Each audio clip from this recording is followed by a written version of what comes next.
After analyzing Kodak's decision-making process, a famous behavior economist decided to give recommendations to Kodak's CEO of what strategies could have been used to avoid entering into bankruptcy.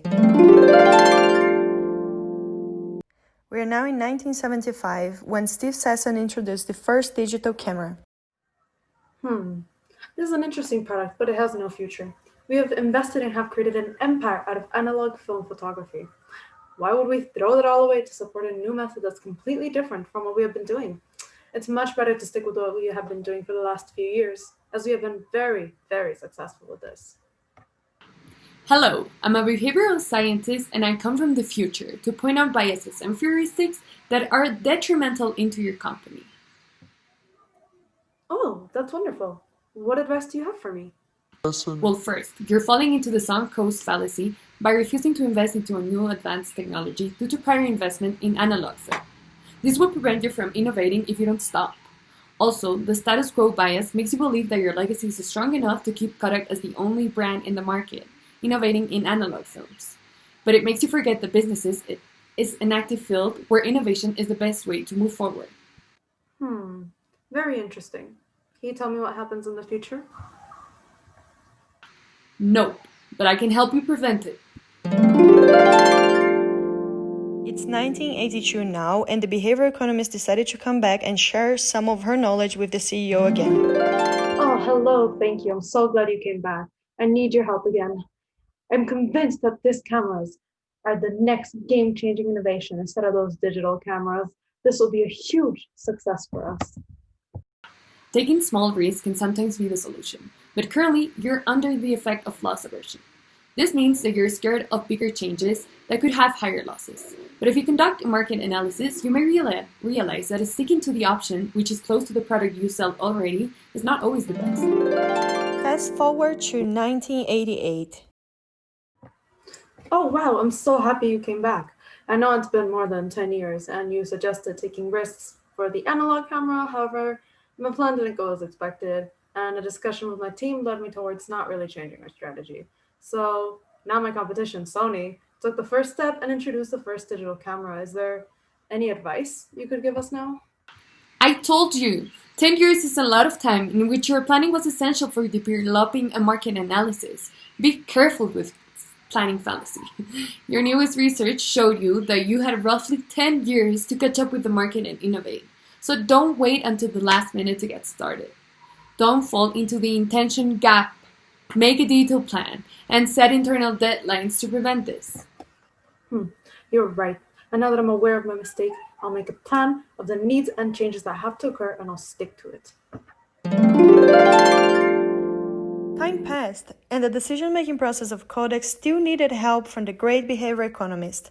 As a consequence, in 1991, the CEO called her again.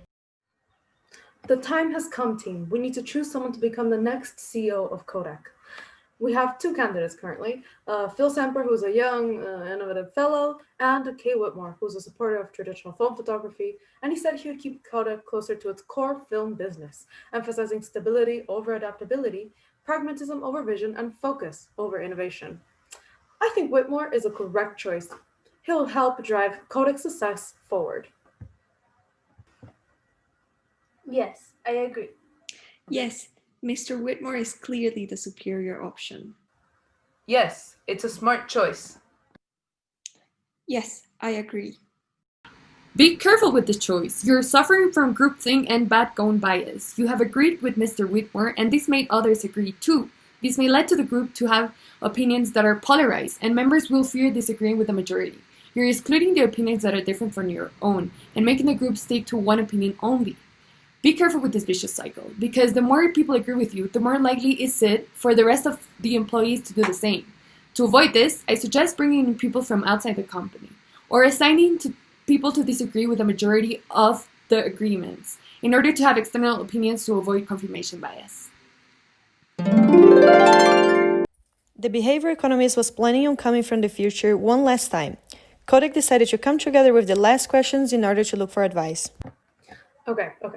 Now I really don't understand where we went wrong. We decided to invest 500 million to develop and launch the new digital camera that has the Advantix Preview film and camera system, but it was a complete failure. Oh my god, this is so sad. You fell under survivorship biases by focusing your research only for products to launch to the customers and products that you are used to and are easy available for you. You should be looking at marketing strategies that point to people who are not your current customers but are potential new customers. If you pay attention to the trends and focus on the data, you may see that customers are not willing to spend on digital cameras and having to print out. Instead, they could just buy a digital camera and have the pictures on it. The future is here.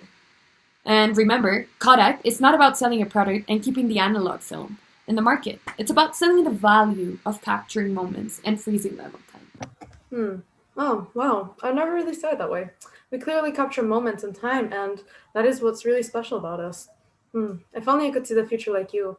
I would have done so many things differently. I can't believe all of these biases were affecting me. I know, biases are constantly changing our decision making. But being aware of them, it's the first step towards the solution. Of course. But wait, you're from the future, and talking about biases. Aren't you suffering from hindsight bias?